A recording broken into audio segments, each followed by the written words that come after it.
여러분 반갑습니다. 7월 16일 수요일 오늘의 묵상 기도하면서 시작하겠습니다. 하나님 오늘도 좋은 날 주셔서 감사합니다. 좋은 날이 복된 날 되게 하여 주시옵소서. 주님의 말씀을 오늘도 우리가 먹고 마시고 그리고 그 말씀 안에 은혜를 받게 하시고 오늘 말씀을 힘으로 삼고 살아가게 하여 주옵소서. 하나님의 말씀이 나의 소망이 되게 하여 주옵소서. 하나님 늘 함께하여 주시니 감사합니다. 함께하시는 하나님 더 크게 우리가 보고 느낄 수 있도록 인도하여 주시옵소서. 예수님의 이름으로 기도합니다. 아멘. 예, 여러분 오늘 욥기 3장 말씀이었습니다. 욥기 3장 말씀을 통해 여러분 어떤 마음 들었습니까? 성경에 있는 성경책의 제목들을 보면 욥기 3장 보면 이렇게 돼 있어요. 욥이 자기 생일을 저주하다. 그죠? 총 26절까지 돼 있는데 어떻게 보면 어떤 원망과 불평과 저주의 말들로 가득 차 있습니다.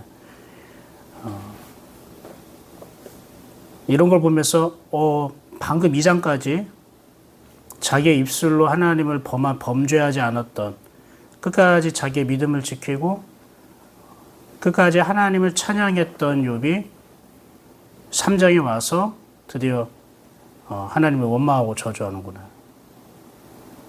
그러면서 사실 우리가 가끔 드는 생각이 그래 이렇게 이런 고난 앞에 장사가 없지. 우리 이런 말들이 있잖아요. 오래된 병, 수발에 장사가 없다고.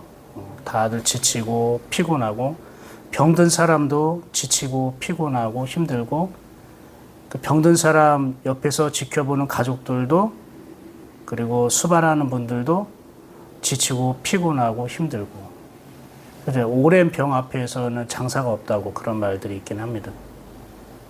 욥도 그런 경우에 속한 것인가? 우리가 이렇게 생각을 해볼 수도 있습니다. 그런데 우리가 1절에 그 후에라는 것을 통해 좀 더 욥의 상황을 우리가 좀 지켜봤으면 좋겠습니다. 이해했으면 좋겠습니다. 그 후라는 건 바로 2장 맨 마지막 절이 되겠죠. 13절 볼까요? 2장 13절로 가면 밤낮 7일 동안 그와 함께 땅에 앉았으나 욥의 고통이 심함을 보므로 그에게 한마디도 말하는 자가 없었더라. 욥이 재산과 자녀까지 다 잃었을 뿐만 아니라 자기 몸에 심각한 병이 생긴 겁니다. 너무나 고통스럽고 너무나 괴로운 거예요. 그리고 아내도 하나님을 욕하고 죽어라 라는 어떠한 막말을 퍼붓기도 하고요. 아내라도 옆에서 함께 도와주고 지켜줬으면 좋겠는데 아내도 하나님을 원망하는 거예요. 욥이 저렇게 하나님을 끝까지 붙들고 있는 그 모습이 아내도 탐탁치 않게 아는 거예요. 무슨 말이냐면 욥 아내와 욥의 믿음은 같지 않은 거예요. 이 부부가 같은 믿음, 같은 은혜의 분량을 소유하고 있다는 것은 굉장히 큰 은혜죠. 축복입니다. 그렇지 않다고 해서 부부의 믿음의 수준이 은혜의 분량이 다르다고 해서 불행한 것도 아니에요. 중요한 거는 태도거든요. 은혜가 있다 없다, 믿음이 있다 없다가 문제가 아니라 태도의 문제라는 거예요. 근데 아내는 지금 아내의 이야기는 안 나오잖아요. 근데 욥도 힘들지만 아내 보세요. 욥은 끝까지 자기의 신념, 종교심이라도 지키려고 끝까지 버티고 있는 거예요. 근데 아내는 그런 종교심도 없었어요, 사실은. 하나님에 대한 믿음이 별로 없었단 말이에요. 그냥 믿는 집안에 시집 와가지고 그냥 하나님 예배 드린다니까 예배 드리고 교회에서 뭐 한다고 하니까 뭐 하고 왜냐면은 장사 잘 되고 자녀들도 잘 크고 있고 어마어마한 축복을 누리고 있었잖아요. 부자잖아요, 부자 욥이. 그런데 모든 걸 다 빼앗기고 잃어버리고 남편마저도 저렇게 병에 걸려서 신음하고 있는 걸 아내가 봤을 때에 아내 입장에서는 어떻을까요? 아내 입장에서는 하나님이고 뭐고가 없는 거죠. 그러니까 이게 일반적인 세상 사람들이 갖고 있는 하나님에 대한 이해, 그게 바로 교회라는 거죠. 교회 가면 잘 다녀야지. 하나님을 믿으면 축복받아야지. 사업도 망하고 애들도 잃어버리고 야, 하나님이 그런 하나님이야? 야, 그런 하나님은 나는 안 믿어. 이게 세상 사람들의 생각입니다. 욥 같은 사람은 그래도 하나님 믿어야지. 그건 있는 거예요. 그러니까 하나님을 안 믿는 게 아니에요, 여러분. 욥이 신앙이 아주 엉망인 건 아니에요. 그래도 자기는 하나님을 붙들고 싶은 거예요. 종교심이지만, 자기 신념이지만, 그래도 믿을 건 하나님밖에 없다고 생각하는 사람이에요. 아직 하나님을 개인적으로 만나지 않았을 뿐이지, 객관적으로는 하나님의 존재를 시인하고, 그래도 자기는 자기 믿음이 틀리지 않다는 것을 끝까지 주장하고 싶었던 거예요. 물론, 이제 그것도 무너져야 되는데, 나는 내 믿음이 온전해, 내 믿음은 틀리지 않아. 내가 하나님을 이렇게 믿는 거는 문제가 없어. 이런 생각도 사실은 허물어지긴 해야 되는데, 깨지긴 해야 되는데, 그래도 그것도 하나님을 믿는 믿음에서 나오는 거잖아요. 그렇게 옆에 있는 아내마저도 자기의 마음을 이해하지 못하고 오히려 불난 곳에 기름을 붓는 것 같은 거죠. 근데 거기서 끝나는 게 아니고 그때 욥의 새 친구들이 찾아오게 됩니다. 욥의 새 친구들이 있는데 그들이 욥의 그 처참한 모습을 보고 아무 말도 못해요. 7일 동안 13절에 밤낮 7일 동안 그와 함께 있었어. 한마디도 말하는 적 없다는 거예요. 욥의 고통이 너무 심해서. 그런 다음에 그 후회가 된 거예요. 그럼 그 후회라는 건 뭘까요? 일주일 뒤에라는 거예요. 욥이 친구들과 함께 있는지 일주일 뒤에 어떤 말을 시작했어요? 하나님을 찬양하는 말이 시작됐을까요? 아니요. 자기 입에서 이제 저주가 나오기 시작해요. 자기의 생일이라고 하지만 자기의 날이라는 거예요. 날. 자기의 날. 그리고 자기의 날뿐만 아니라 자기의 낮. 날은 낮이라고 했죠. 낮. 이것을 저주하기 시작해요. 자, 여기서 친구들이 함께한 지 일주일이 지났어요.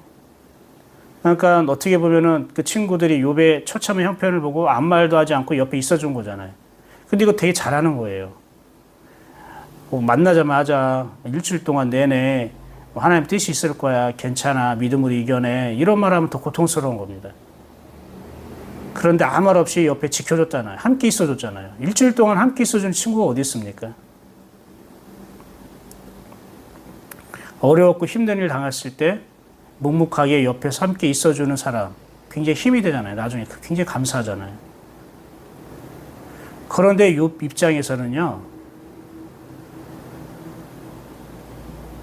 일주일 동안 함께 있어준 친구에 대한 고마움보다 일주일 동안 하나님이 아무런 반응을 하지 않으셨다는 것에 대해서 더 큰 충격과 실망을 받은 거예요.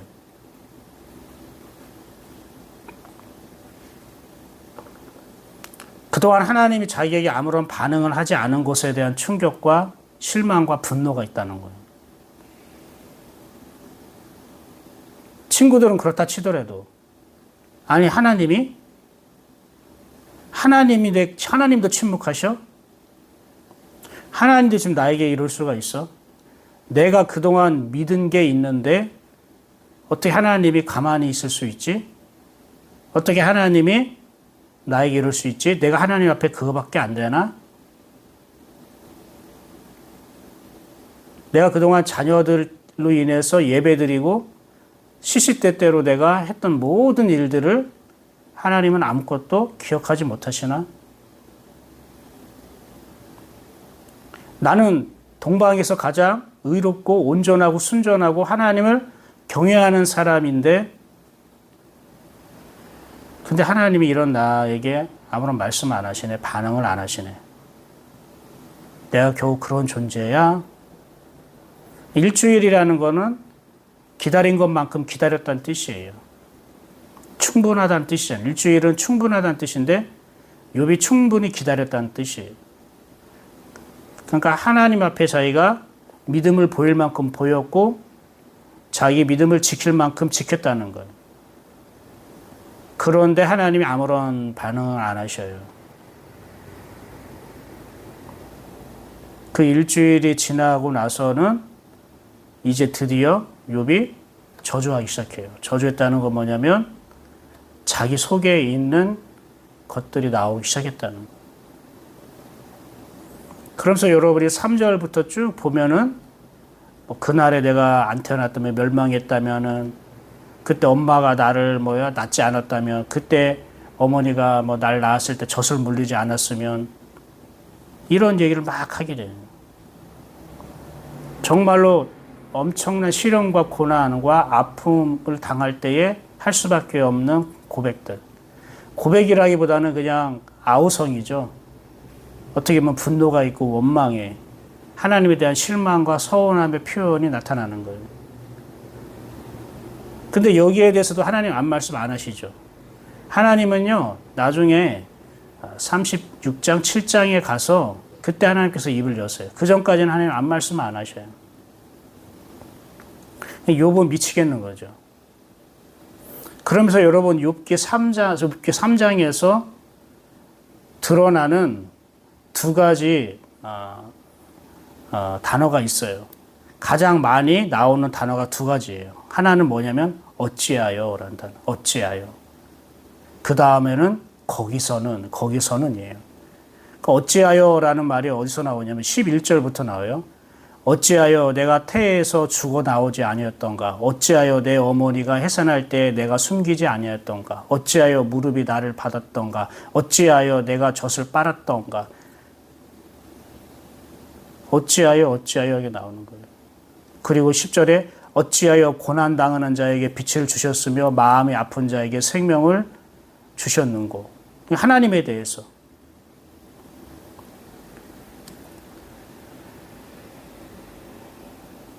처음에 어찌하여는 자기 인생에 대해서, 자기 부모님에 대해서, 어머니에 대해서. 두 번째 어찌하여 하는 하나님에 대해서. 어찌하여라는 것만은 왜라는 거예요. 왜?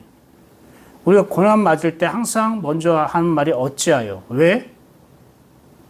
왜? 이런 거예요. 알고 싶은 거예요. 내가 왜 이런 어려움 당해야 돼? 내가 왜 이런 고난 당해야 돼? 왜 이런 일이 생겨야 되는 거야? 왜 하필이면 우리 애들이야? 왜 하필이면 나야? 왜 하필이면은 우리여야 돼? 왜가 되는 거예요. 왜? 그런데 이 왜라는 말에 하나님은 대답하십니까?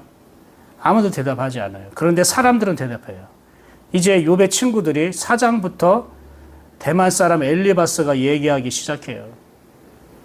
그 그 외에 대해서 욥이 어찌하여 이거에 대해서 자기 나름대로 얘기하는 거예요. 대답을 주려고 했던 거예요. 사람은 왜에 대해서, 고난에 대해서 왜, 어찌하여 라고 묻는 사람에게 자꾸 해답을 주려고 해요. 근데 하나님은 우리가 왜요? 어째서요? 라는 말에 하나님은 말씀 안 하셔요. 여러 이유가 있지만 고난 앞에서는 왜, 어찌가 아니라는 거예요. 왜도 아니고 어찌가 아니라는 거예요. 이유를 묻거나 이유를 우리가 알거나 그 이유에 대한, 내가 왜 고난을 받아야 하는지에 대한 설명을 아는 것이 우리에게는 유익하지 않아요. 납득이 되지도 않고.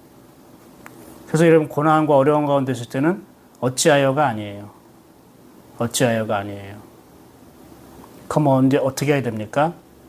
그분의 음성을 기다릴 수 있어야 되는 거예요. 욥이 이렇게 친구들과 엄청난 변론과 엄청난 논증과 엄청난 논쟁을 벌여요. 서로 막 말로 치고받고 시작해요. 그리고 하나님에 대해서도 막 따지기 시작해요. 그때 하나님이 욥에게 다가오셔서 말씀하기 시작해요. 하나님의 말씀이 계속 욥에게 들려지니까 욥이 거기에 대해서 아무 말도 항변하지 않아요. 왜, 어찌하여 라는 것이 쏙 돌아가요. 욥은 왜요? 왜 나야 되는데요? 왜 우리여야 되는데요? 왜 우리 가정이어야 되는데요? 그 왜, 어찌하여 라는 것을 가지고 계속 알고 싶었던 것이고 그 의문을 해결하고 싶었던 거였고 마치 숙제를 풀듯이 그렇게 풀고 싶었던 건데 하나님은 욥이 안고 있는 숙제라고 했던, 과제물이라고 했던 것에 하나님께서는 반응하지 않아요. 하나님이 자신의 말씀을 하셔요. 그런데 기가 막히게 욥이 왜, 어찌하여 라는 말은 쏙 들어가고 하나님 앞에 고백하기 시작해요. 제가 이제까지 하나님에 대해서 귀로는 들었지만 보지 못했다. 이제 하나님을 눈으로 보나이다 라는 고백을 하게 돼요. 거기서 진정한 욥이 회개를 하게 돼요. 그러니까 회개를 했다는 것은 고난당한 가운데에 하나님께 원망하고 하나님께 저주했던 것을 회개한 게 아니에요. 처음부터 내가 하나님을 만나지 않고 하나님을 알지 못하고 하나님을 믿었던 것에 대한 모든 것을 회개한 거예요. 자기 살 모든 생각, 믿음, 모든 걸 가지고 회개했다는 거예요. 잘못 가고 있었다는 뜻이죠. 그러면 욥이 갖고 있는 하나님에 대한 믿음은 무엇입니까? 그거는 객관적인 믿음, 객관적인 하나님이었어요. 그럼 이걸 우리가 욥기에서 볼 수 있어야 되는 겁니다. 욥은 이전까지 하나님에 대해서 객관적이었어요. 객관적인 입장으로 하나님을 생각하고 믿었어요. 하나님은 이러한 분이야. 그러니까 우리가 이렇게 해야 돼. 내가 이렇게 해야 돼. 하나님 이러한 분이니까 내가 이렇게 해야 하나님 우리를 지켜주셔. 객관적인 하나님이었던 거예요. 그런데 이 고난을 통해서 욥이 그 하나님을 주관적으로 보기 시작한 거예요. 여러분, 고난을 내가 직접 당하면 이제 하나님이 나에게 실제로 이제 부딪히게 되는 거예요. 주관적인 하나님으로 보이기 시작하는 거예요. 내가 고난과 역경이 없으면 그냥 하나님은 하나님인 거죠. 내가 예배 드리고 교회 가고 하나님을 위해서 열심히 살고 하나님께 영광 돌리는 삶을 살고 착하고 바르게 살고 그러면 하나님 우리를 돌봐주시고 지켜주시는 그냥 객관적인 하나님으로 믿는 거예요. 그게 종교심이에요. 그러니까 하나님에 대한 언어도 종교적인 언어가 나오는 거예요. 진정한 신앙의 고백이 아니라 종교심에서 나오는 종교적 언어가 나오는 거예요. 여러분 2장까지 욥이 하나님을 입술로 저주하지 않고 끝까지 범죄하지 아니었더라 이런 말이 있잖아요. 어제 다 나누지 않았지만 한번 2장 볼까요? 2장 10절 보세요. 2장 10절. 이 모든 일에 욥이 입술로 범죄하지 아니하니라. 욥이 오해하고 있는 게 있어요. 10절에 보니까 우리가 하나님께 복을 받았은즉 화도 받지 아니하겠느냐 하고 이 모든 일에 욥이 입술로 범죄하지 아니하도다. 보세요. 자기는 이렇게 말하는 게 의롭고 믿음이 있는 줄 알았어요. 하나님이 우리에게 복을 주셨으니까 또 화도 주지 않겠느냐. 하나님 복을 주니까 복을 받고 하나님 우리에게 화를 주시니까 우리도 화를 받을 수 있는 거지. 마치 대단한 좀 믿음이 있는 것처럼 보이지만 하나님에 대해 모르는 거예요. 여기서 복이라는 건 토부예요. 하나님이 좋은 것, 선한 것, 복된 것이에요. 하나님의 의와 뜻이에요. 그럼 화라는 게 뭘까요? 화는 악이에요. 악, 나쁜 것. 선악과 할 때 악이고요. 하나님이 선도 주시지만 악도 주셔. 이런 뜻이에요. 여러분, 하나님은 우리에게 악을 주시는 분이에요. 하나님이 우리에게 나쁜 걸 주시는 분이에요. 하나님은 우리에게 어둠을 주시는 분이에요. 아니잖아요. 하나님 우리에게 토부를 주는 거예요. 선을 주시는 분이에요. 하나님 우리에게 빛을 주시는 분이에요. 하나님 우리에게 생명을 주시는 분이에요. 하나님 우리에게 평안을 주시는 분이라고요. 하나님 결코 우리에게 악을 주시지 않아요. 우리에게 나쁜 걸 주시지 않아요. 더러운 걸 주시지 않아요. 어둠을 주시지 않는다고요. 하나님 우리에게 걱정과 염려를 주시지 않아요. 그런데 욥은 지금 하나님이 화도 선도 주시지만 악도 주시지 않겠느냐 이렇게 말하고 있다는 거예요. 하나님에 대해서 모르고 있다는 거죠. 객관적으로 하나님을 알고 있는 거예요. 그러니까 객관적인 표현인 거예요.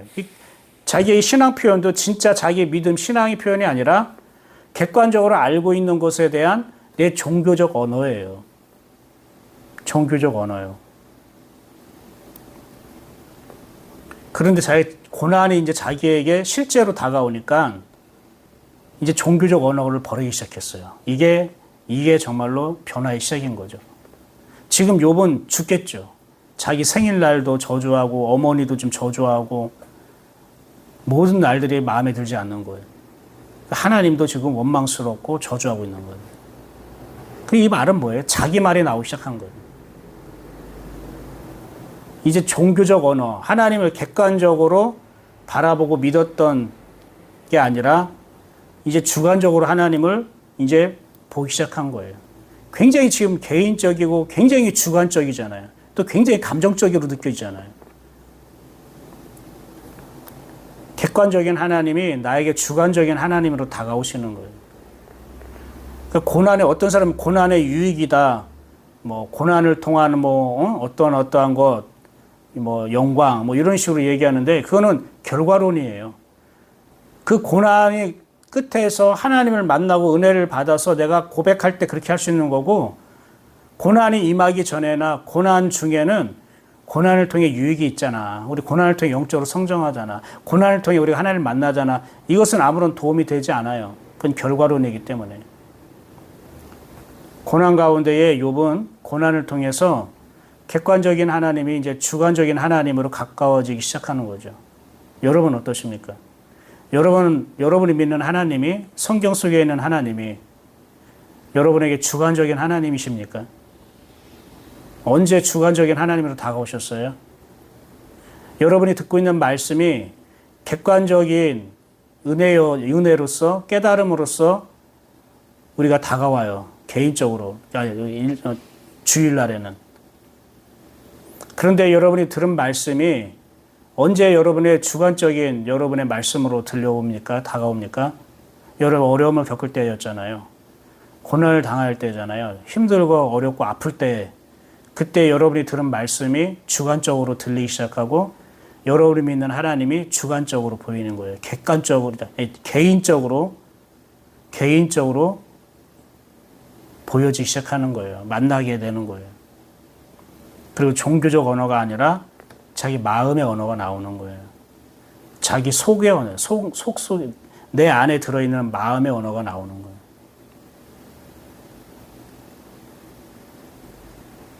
이것이 하나님이 욥을 향한 섭리라고 하면 섭리겠지만 그러나 하나님은 악을 주시지 않는 분이라는 거, 나쁜 걸 주시는 분이 아니라는 거예요. 이건 지금 사단이 하는 거란 말이에요. 아니 사단이 하는 거 허락하지 않았습니까? 그러면 또 하나님 책임론이 되는 거예요. 이건 뭐와 같은 거냐면 하나님이 선악과를 만들지 않았습니까? 그러니까 하나님이 죄를 지을 수 있는 원인을 제공했으니까 하나님 잘못이죠. 왜 아담과 하와를 벌합니까? 이거와 같은 거예요. 지금 이렇게 우리가 읽어보면 안 돼요. 욥에 대한 이야기, 고난을 이렇게 생각하면 안 돼요. 하나님이 사단에게 허락했기 때문에 지금 욥이 이렇게 고난을 받는 거 아닙니까? 이 모든 고난의 원인과 이 이유를 하나님 탓하고 하나님께 돌리게 돼버리면 안 된다는 거예요. 사실 여러분이 이 부분을 어떻게 받아들일 수 있겠지만 있을지 모르겠지만 대부분의 우리가 살아가는 우리 현재의 모습은 내가 선택한 결과에 많이 기인하게 됩니다. 이걸 여러분 잊지 마세요.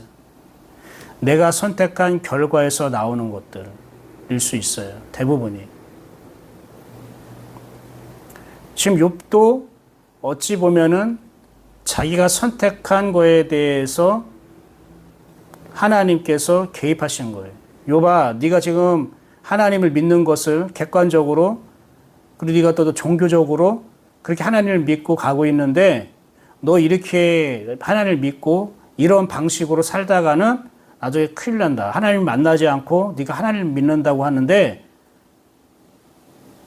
네가 하나님을 개인적으로 주관적으로 경험하지 않고 네가 거듭나지 않고 지금 하나님을 믿는다고 하는데 너 이러다가 나중에 진짜 큰일 난다. 그날이 오면 너는 하나님 나라가 아니라 너는 지옥에 너는 머물게 될 거야. 하나님은 욥을 사랑한다면 그렇게 내버려두면 안 되잖아요. 어떻게 됩니까? 욥을 고치시고 바꾸시고 거듭나게 하심으로 자기 아들 되게 하야겠죠. 하나님 나라에 들어오게 하야겠죠. 그럼 하나님이 개입하셔야 되잖아요. 이게 하나님이 욥을 새롭게 하기 위해서 개입하시기 위한 거지 하나님이 사단을 시켜서 욥을 고난을 주셨다 이런 식으로 우리가 이걸 이해하면 안 된다는 거예요. 욥이 선택한 결과를 하나님은 내버려두면 안 된다는 거예요. 저와 여러분이 고난과 역경을 갖고 있는 것은 대부분 우리가 선택한 결과예요. 하나님께 묻지 않는다든지 아니면 내 욕심이라든지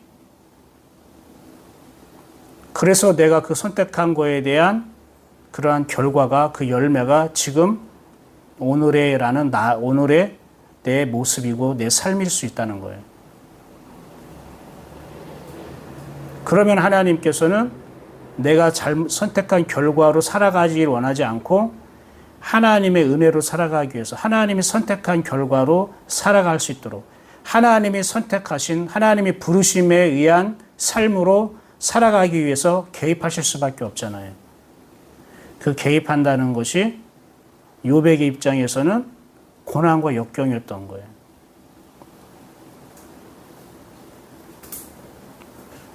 오늘 이제 말씀을 정리하도록 하겠습니다. 여러분, 욥이 겉으로 지금 이렇게 하나님도 원망하고 어머니도 원망하고 자기 생일도 자기 날도 다 지금 저주하고 원망하잖아요. 근데 속 마음은 뭘까요? 자기가 정말 원하고 바라는 마음. 그게 거기서는이에요. 아까 어찌하여 라고 말했죠. 그 다음에 거기서는이 나와요. 거기서는 어디냐면 이렇게 17절부터 나와요. 거기서는 악한 자가 소요를 그치며 거기서는 피곤한 자가 쉼을 얻으며 거기서는 갇힌 자가 다 함께 평안히 있어 감독자의 고통 소리를 듣지 아니하며 거기서는 작은 자와 큰 자가 함께 있고 종이 상전에게 노이니라. 그러니까 어찌하여와 거기서는 정반대의 이야기예요. 거기서는 뭔가 천국 같은 분위기예요. 거기 안식이 있어요. 평안이 있어요. 근데 어찌하여는 뭐예요? 지금 불평과 원망과 저주의 말인 거예요. 현재에 대해서. 거기서는 욥이 마음속에 품고 있는 소망이에요. 바람이에요. 그러면 욥의 진짜 마음은 거기서는이에요. 욥의 마음의 이야기가. 그러면 어찌하여는 뭐예요? 어찌하여는 지금 현실에 대해서 자기가 불평하고 원망하는 거예요. 지금 마음 속에 있는 말과 자기 입에서 나오는 말이 다르죠. 일치하지 않아요. 고난과 역경 가운데 있을 때는 우리가 어려움을 당하잖아요. 그럼 내 마음속의 말과 내 입의 말이 달라요. 지금 입의 말이 앞질러 나가요. 좀 앞서 나가고 있어요. 마음속에 있는 말은 거기서는 평안과 안식과 거기에는 하나님이 주신 하나님의 은혜가 작동하는 건데 그게 거기서는 있고 욥의 마음속에 있는 건데 입술로는 어떻게 어찌하여 나오잖아요. 그러니까 입술의 언어와 속의 언어, 마음의 언어가 지금 일치하지 않아요. 하나님도 이걸 다 지켜보는 거예요. 아시는 거죠. 여러분 주변에 어렵고 힘든 사람 보십시오. 막 입술이 어떻게 거칠죠. 투명스럽고 부정적이고 되게 어떻게 비판적이고 좀 냉랭하고 그래요. 그런데 사실 마음도 그런가? 아니에요. 마음은 사실 원하는 게 뭐예요? 이제 좀 편안했으면 좋겠다. 이제 걱정 안 했으면 좋겠다. 이제 좀 안식을 누렸으면 좋겠다. 거기 선언이 있잖아. 근데 그게 입으로는 거기 선언이 안 나와요. 나오면 얼마나 좋겠어요. 근데 자기 스스로가 이기지 못하는 거예요. 지금 이거에 자기가 믿음이 없어요. 믿음이 받쳐주지 않으니까 마음속에는 거기 선언이라는 것이 자기가 원하고 바라고 소망하는 거지만 입에서는 어찌하여가 나오는 거예요. 불평하고 원망하고. 근데 우리는 거기 선언은 안 보이는 거잖아. 그 사람 마음속에 안 보이고 어찌하여면 계속 우리가 보이잖아. 들리잖아요. 그러니까 주변 사람들 되게 피곤하고 힘든 거죠. 여러분의 남편이나 부모님, 자녀들, 아내들 잘 보십시오. 마음속의 말과 입의 말이 달라요. 거기서는 분명히 다 있는데 나올 때는 어찌하여가 나온단 말이에요.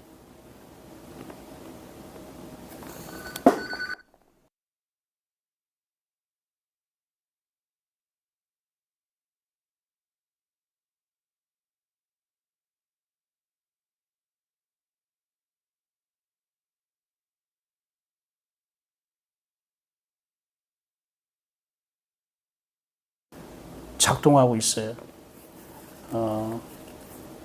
여러분, 오늘 욥기 3장을 통해서 객관적인 하나님이 주관적으로 이제 인식되고 개인적인 하나님으로, 종교적인 하나님, 개인적인 하나님으로 변화되는 이제 시작이 된 거죠. 종교적인 언어였던 것이 이제 자기의 개인의 언어, 하나님 앞에 마음속을 드러내는 언어로 나왔어요. 그게 불평이든 원망이든 드러나는 시간이 필요한 거죠. 가급적이면 여러분, 어찌하여와 거기서는이라는 이 두 가지 언어가 있는데 일치했으면 좋겠다라고 생각합니다. 어찌하여와 거기서는이 함께 가는, 일치하는 그러한 저와 여러분 되었으면 좋겠습니다. 마음속의 마음의 말과 입의 말이 같았으면 좋겠다. 일치했으면 좋겠다. 그래서 여러분이 말하는 걸 생각해 보십시오. 분명히 아내한테, 자녀한테 마음은 그렇지 않아요. 마음의 말은 아닌데 이상하게 입에서 나올 때는 자꾸 어찌하여가 나오잖아요.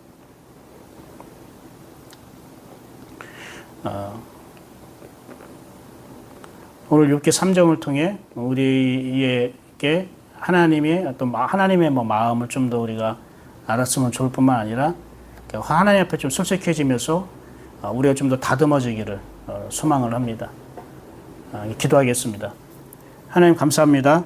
오늘 주신 말씀을 통해 또 우리 자신을 더 보게 하시고 고난과 역경 가운데 있을 때 우리가 어찌하여와 거기서는이라는 우리 두 가지 언어가 있는데 하나님 그렇습니다.